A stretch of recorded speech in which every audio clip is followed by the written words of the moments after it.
It's over! He's done it again! Unbelievable! Oh, straight into the roof of the net. Nice one. Straight down the middle. So a good performance from both teams here today. Hi, you're watching Firstpost. I'm Rupha Ramani. Let's get started.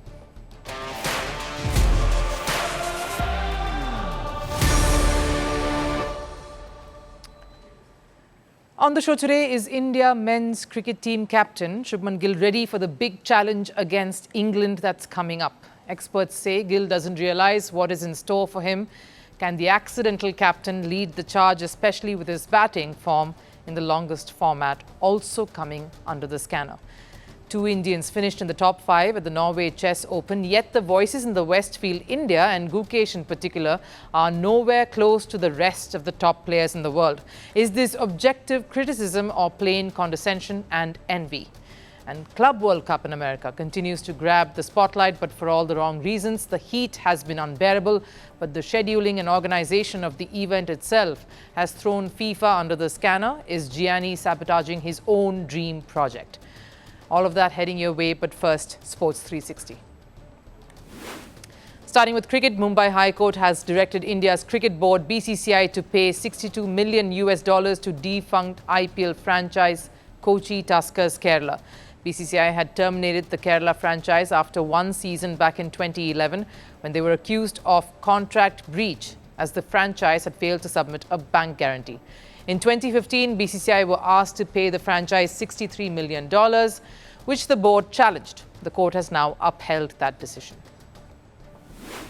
Over in basketball, NBA side LA Lakers owners, the Buss family, have reportedly agreed to sell the club to NBL side LA Dodgers. The valuation is approximately $10 billion. Basketball Hall of Famer Jerry Buss had bought the Lakers in 1979. Since then, the franchise has won 10 NBA titles. In football, Xabi Alonso had a lackluster start to his Real Madrid career. His side played out a 1-1 draw against Al Hilal in the FIFA Club World Cup. Gonzalo Garcia scored the opener, but Al Hilal equalized in the first half itself. US President Donald Trump invited Juventus ahead of their FIFA Club World Cup opener against Al Ain. They gifted the president with a number 47 jersey. The Italian club went on to win their clash 5-0. And summing it up with news from hockey, India lost their FIH Pro League tie to Argentina 2-0 in a shootout. After two quick goals by the Argentine side, Navneet Kaur scored India's opener. Deepika Kumari scored the equalizer to force a shootout. The side now need to win their remaining 4 games to avoid relegation to second tier. They've lost 9 of their 12 matches so far.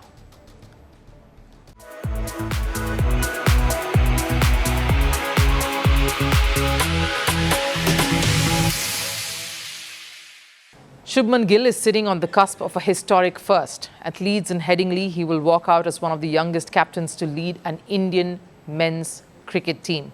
While it's a massive privilege and an honour, world over, absolutely everyone is talking about how overwhelming this can be, and whether Gill can grasp the significance of this transition. Is he ready for what comes next, and does he even know it? A relatively young side will take the field for the first time against formidable opponents and at a very daunting country, England. There's a reason no Indian side has won a series in England since 2007. A series I was privileged to cover and witness, Rahul Dravid leading an epic tour that saw the coming of age of India's next big leader, MS Dhoni. A contest for the ages. And here we are, decades later, with India in the middle of yet another transition. And it all falls on the shoulders of Shubman Gill to spearhead this on the field. Now, a major reason why it has come to this, because Jasprit Bumrah refused to take up leadership, as he himself revealed recently, owing to his workload. I had to say no, as it is not fair for the team as well. 3 matches somebody else is leading and 2 matches somebody else is leading. I always wanted to put the team first. He says at this point, split captaincy in one format would not be the right way forward. And correctly so, there needs to be a definite and solid leadership that India can stitch their next phase under. And it wouldn't have happened with 2 captains leading one squad. Both come with different thoughts, approaches, and ways of functioning. Now, while Gill has had his fair taste of captaincy, leading the IPL franchise Gujarat Titans, it is not the same. It's sort of like a situationship versus a committed relationship. An IPL is those grueling 2 to 3 months with the additional auction windows that the captain is involved in. So sparingly right through every year. A national side is not like that. It's a journey that is forever, permanent, with every single move having a lasting impact on the national squad itself. Is Gill prepared and aware of the actual trappings that come with that sort of a responsibility? I don't think he has realized the enormity of what it means to be a test captain of India as of now. He is walking into a lion's den. Luckily for Shubman Gill, the England bowling attack is very vulnerable. That is the only positive I see. And yes, it is a crown of thorns. Very few have stood their ground as skippers through good and bad times. Of course, it helps if the board is on your side. But truth is, losses leave a far indelible mark on an Indian captain than a victory does. The kind of following cricket has in this country, the growth it has seen, the scrutiny that accompanies the top names. Escaping that sort of pressure comes with this sort of a privilege is impossible. Something even England's best understand and will only look to exploit. They say the Indian Test captain is like the third or fourth most influential person in India, behind the Prime Minister, etc. Don't think we can quite understand the level of stardom these guys have. You see it around the IPL, you're aware of it, but actually living that yourself is different. With what you heard there, with what Buttler is trying to say, is that Gill needs to prepare for more than just how he plans to negotiate the deliveries on the pitch. The fact that he's coming in on not the best figures, especially on foreign surfaces, is not lost on the rest, particularly the opposition. So as a batter, there's a lot riding on him, especially with stalwarts missing in that batting lineup, people who can be match winners. Then, of course, there will be the bouncers and googlies coming his way outside the ground too. Adversaries that a captain faces is unending, boundless and limitless. So is the talented cricketer and India poster boy ready for all that comes with it. England will be the test of that. The Norway chess tournament may have just wrapped up, but what it's left behind is a storm that's far bigger than the trophy itself. Yes, there was fierce competition, world-class gameplay and dramatic twists, but also an undercurrent that's hard to ignore. Indian chess is rising fast and the West doesn't seem to like it. World number 1 Magnus Carlsen did win the event, but barely. And a huge reason was that it went down to the wire, all thanks to Gukesh Dommaraju. The world champion didn't just show up. He beat Carlsen in round 6 and made him sweat till the very end. Carlsen only had half a point advantage over Fabiano Caruana and a 1.5 lead over Gukesh himself. Hikaru Nakamura was 4th and another Indian, Arjun Erigesi, rounded up the top 5. Now you'd think Gukesh and India's performance overall would be lauded, isn't it? No, despite India placing 2 players in the top 5, we saw 3 of the biggest Western grandmasters throw shade on that.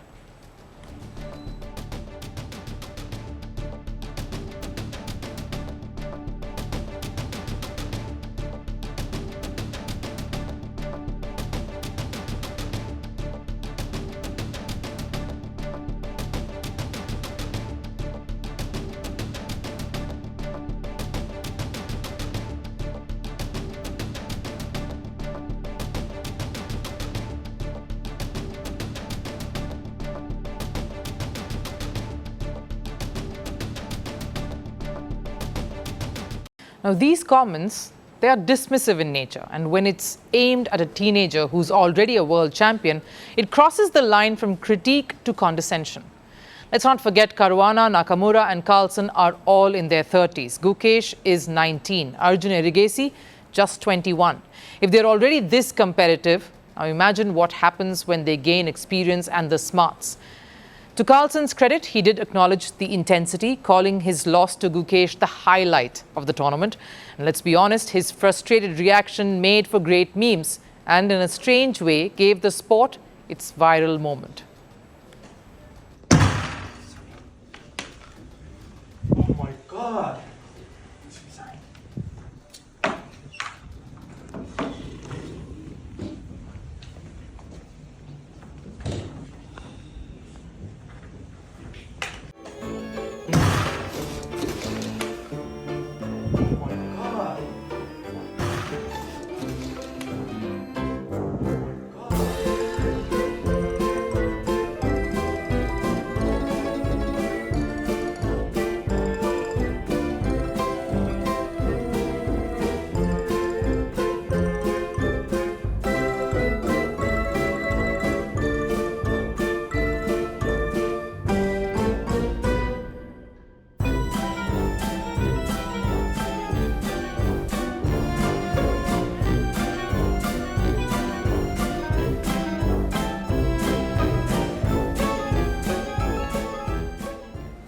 coming back to Caruana and his comments, he didn't stop there. He doubled down to take a jibe at Gukesh. Magnus definitely wanted to win to prove a point. The point being that not only is he not nearly as strong as Magnus, but also that he's not as strong as other players. Not as strong as Carlsen. Well, that we can agree. Not as strong as the others. Now he's said a mouthful. And that's not analysis anymore, Caruana. That's just you trying to paint a picture we know is not true. And let's face it, Caruana is talking about a world champion here, and Gukesh didn't win his world title on a technicality. He surpassed both Caruana and Nakamura to win the candidates, then went on to win against defending champion Ding Lijian. And it's not just Gukesh. Arjun is currently India's top-rated player. Pragyananda made the World Cup final last year. India won the Chess Olympiad gold not too long ago. All of this is no fluke. It's a full-blown wave. And even legends and opponents are calling it that. What does this really do for Indian chess? What a year it's been, Vishy, and what does this mean for Indian chess? I mean, it was just you at one point, and now it seems like the floodgates have opened. Look, we knew we were onto a very, very good thing already by last year, that we were going to have this generation of players who are doing so well. But then Gukesh qualified for the candidates, won the candidates, then was part of the Olympiad winning team, and becomes world champion. It's going to be a hard year to top. On top of that, if you just think of how difficult it was for him, and then realize that we have 3 or 4 who are just very close to this, then it means also that Indians will have a lot to look forward in chess for the next decade and a half. What's so special about this new bunch that's come up, Vishy? It's an immensely talented generation. I've often referred to them as a golden generation. And I think they've come at the right moment. The coaches were there, the academies were there, the system was there. And one of them has broken through to become the world champion.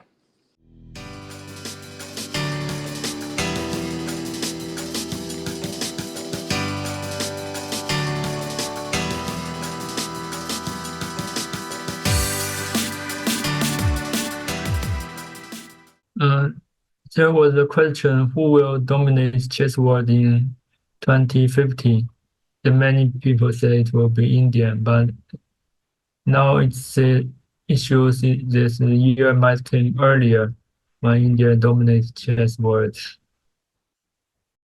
They all see it, the fans see it, but the West, they're still in denial. Maybe because it's hard to accept being overtaken, especially by players half your age, from a country that you clearly underestimated, but has a sporting history that the West have clearly forgotten. So here's a message to Caruana, Nakamura and company. If this is what the Indian prodigies look like when they are peaking, you better be ready for what's coming next. And whether the West likes it or not, the future of chess is here and it's wearing India's colours.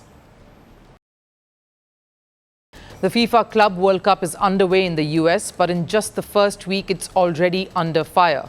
Quite literally. Soaring temperatures, brutal kickoff timings and poor fan facilities have turned FIFA's so-called dream tournament into a health hazard for players and fans alike.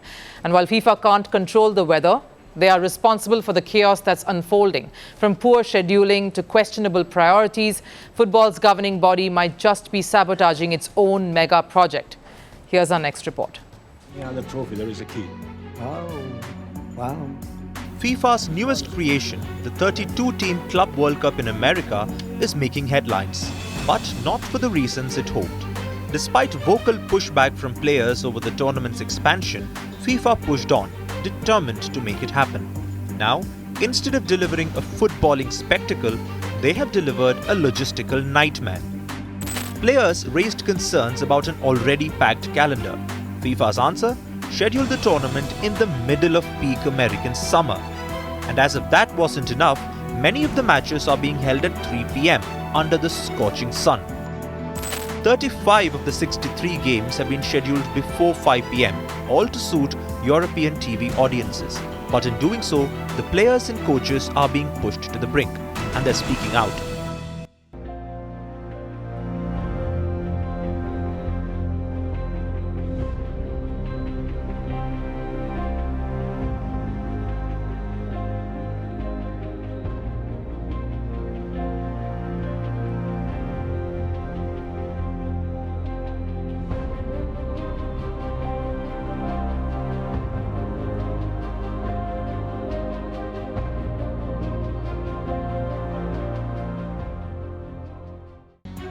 Even FIFPro, the global players union, stepped in, urging FIFA to implement stronger heat protocols, mandatory cooling breaks and rescheduling when the temperatures become dangerous.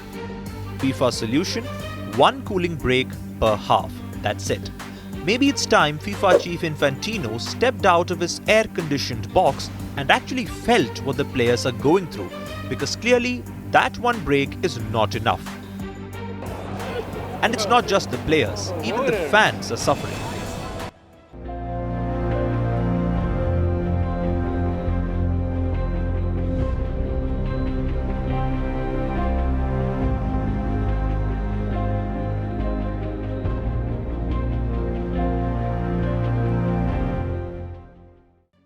This is what FIFA promised as the start of a grand spectacle? No wonder it's getting roasted, literally and figuratively. FIFA chief Infantino wanted to make a statement with this tournament. Well, mission accomplished. The world is talking about the Club World Cup, just not for the reasons he had hoped. This was supposed to be the Club World Cup's coming of the age moment, a test run ahead of the 2026 Men's World Cup on US soil. But if the safety of the players and the fans is getting compromised for spectacle, is it really worth it? And here's a wake-up call for FIFA. If the Men's World Cup is played under the same extreme heat without a fix in place, then the sun won't just set on this tournament, it may set on FIFA's entire American dream. Time for last serve. South Africa, the cricket team had a grand homecoming after winning the World Test Championship final. The Proteas were welcomed at the airport and fans cheered their side's first major trophy in 27 years. Take a look.